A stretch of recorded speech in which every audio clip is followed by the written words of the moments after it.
everybody, and welcome to the Upkeep for Monday, September 30th, 2019. All the Magic news that you need in 10 minutes or less. I'm Maria, one of your hosts. We've also got amateur pro Greg here, filling in for Megan this week. Yeah, thanks for having me on the show. Absolutely. Thanks, Greg. Yeah. So our first item that we're going to talk about on the news this week is Throne of Eldraine is coming out this Friday. Absolutely. So you can get the cards in your local game store starting this Friday. With Eldraine, there are a lot of new exciting options to buy. You can buy normal booster packs, which are now called draft packs. You can buy collector packs with cool cards in them. And you can buy the Brawl standard legal decks that are releasing alongside Throne of Eldraine. All of that will be in your local game store this Friday, October 4th. Excellent. And if you're more of an Arena person, don't worry. Of course, Eldraine is now available to be played on Arena. You can play Sealed, which is basically like attending a pre-release a little bit. You can play draft events that are now live, and Standard. So we're recording this, of course, on Monday, the 30th. And there was the event that gave you 4 copies of all cards to use in Standard, build a Standard deck, see which decks you like, which is directly leading into an event coming out pretty soon that's going to let you play, if you go 12-2 or better in that Standard event. Once again, you get all the cards to be able to do this. You get 1 copy of every card in Standard. Yeah, so if you're not sure how you want to use your wild cards, you can try out this event, see what Standard deck you like, and then maybe think about investing your wild cards into your favorite deck. Great plan. And if you want 3 free boosters of Throne of Eldraine, and who doesn't, just put in the code PLAYELDRAINE in the store of Arena, and those bad boys are yours. Also, don't forget, if you went to a pre-release, to input your pre-release code. I forgot. And get packs that way. I threw it away. Also, a cool sad face.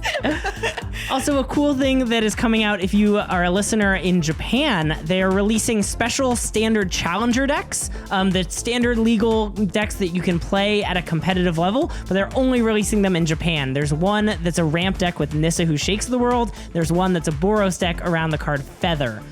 So if you live in Japan, you can get these decks. You might be able to find them online if you don't, but unfortunately they are Japanese exclusives for those of us who don't live in Japan. I loved those options that they had them available last year here, for the rest of the world. So, I hope they do it again. Well, it's been less than 1 year, so hopefully when it's been a year, they'll release the ones here, but they'll probably look different because there'll be new cards in Standard. We've got a rules update for you. It's very small, but if you love draft like I know both of us do, you'll want to know this. You are no longer required to remove the basic land from your packs while you're drafting. Yeah, in a couple recent sets, that's been a weird rule, like in the core sets where they've sometimes had things that aren't basic lands in that slot. Now they just clear that up and you never take out the land. All right, well, if you want to keep up on the Magic Pro League, the Throne of Eldraine split is beginning this week with the Sapphire Division, which includes Duke, Sato, Golgovsky, Hain, Stefan, Bertu, Rolf, and Yuza battling each other in Throne of Eldraine Standard, which will be pretty cool to see what the pros are bringing to the table with some hot new decks. The playoffs is now going to be everybody on a record of 4-3 or better. Previously, it was just the top 4, so they're like, well, those tiebreakers were actually pretty rough. Right. So we're just going to let everybody with 4-3 or better come into the playoffs. The grand finals is going to be best 2 out of 3 matches. Yeah, and this is a big update that there won't be a deck swap for the playoffs. Right. So you'll have to use the same deck that you used during the week. I know in the past, sometimes people have looked at the decks that people brought and tried to adapt and change, and has led to some really weird metagame choices. But now there'll be no deck swap. You have to stick with the deck that you used the whole time. Yeah, I like that change a lot. So you can check out the Sapphire Division battling, of course, for a bye into Day 2 of a Mythic Championship Saturday at noon PST on twitch.tv/magic.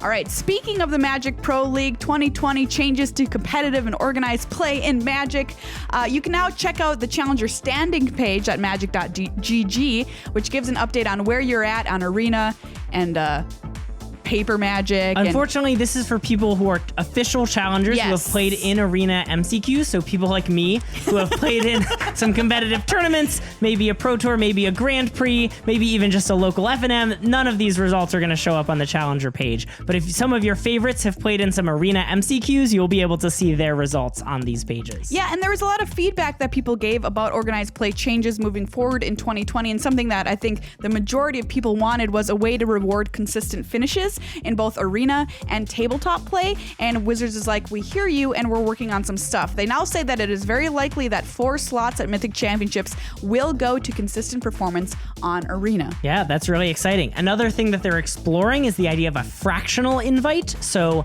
if you do well at an event, but you don't top 8, say you're 1 win away from top 8ing, you might get half an invite to a Mythic Championship. And so then if you get 2 of those in a row, you'll be able to put them together and get a full invite for your 2 pretty solid, not perfect, but really great performances. Yeah, so WotC is going to be inspecting that more. They're actually holding what they call office hours at Mythic Championship Richmond coming up later this year. Well, they'll talk to a bunch of players and get their feedback on what they think about these potential changes. But yes, super happy that they're thinking about this kind of stuff. Speaking of events like that, they've recently announced exciting events called Command Fest. These will be like Magic Fest, but solely focused on Commander.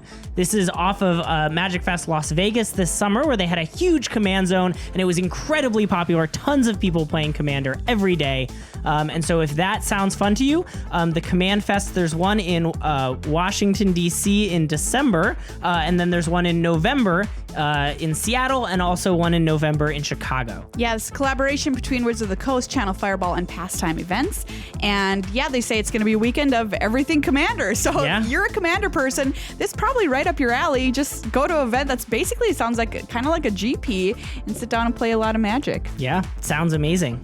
All right, so some big news from Card Kingdom. It's their 20th anniversary. So beginning on the 7th, they're going to do a whole bunch of giveaways, streams, and events. And if you're familiar with Card Kingdom's event, the Chalice that they do every year, which is a fundraiser, it's going to be happening on the 27th. 16 community members will be competing in the Chalice, raising money for charity. In this case, it is Serious Fun Children's Network. Megan is going to be one of the people competing in the tournament this year, alongside personalities like Cube April, Brad Nelson, the Professor, this kind of stuff. And of course, they're going to stream it. I'll be doing commentary for the stream. And I'll be watching at home.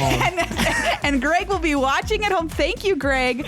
But it's a really, really cool event, raising money for a great cause. And I'm going to put a link to Good Luck High Five's fundraiser page. We can give Megan some money so she can up her chances in the tournament. Yeah, check it out. It sounds awesome, even though we don't quite know the rules. Full disclosure, Card Kingdom, of course, is a sponsor of Good Luck High Five, but not the Upkeep. So just FYI. Ooh, the Upkeep is brought to you by you. That's right. Nice.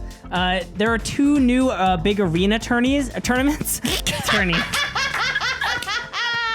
that have been announced. One of them is the Collegiate Star League for people who are in college or grad school like me, to be able to gather a team at their local university and play arena for scholarship money and other prizes. And the second is called Mogul and is for Australia and New Zealand residents. Yeah, I think this is pretty in. cool because it's a bunch of outside people kind of putting together their own tournaments, deciding that this will be a great way, to like get more people invested in whatever kind of tournament series they're running. And they're like, oh, this arena thing seems pretty cool. Yeah, we saw this before with the Red Bull Untapped series, and now we're getting even more Magic tournaments, which is always awesome.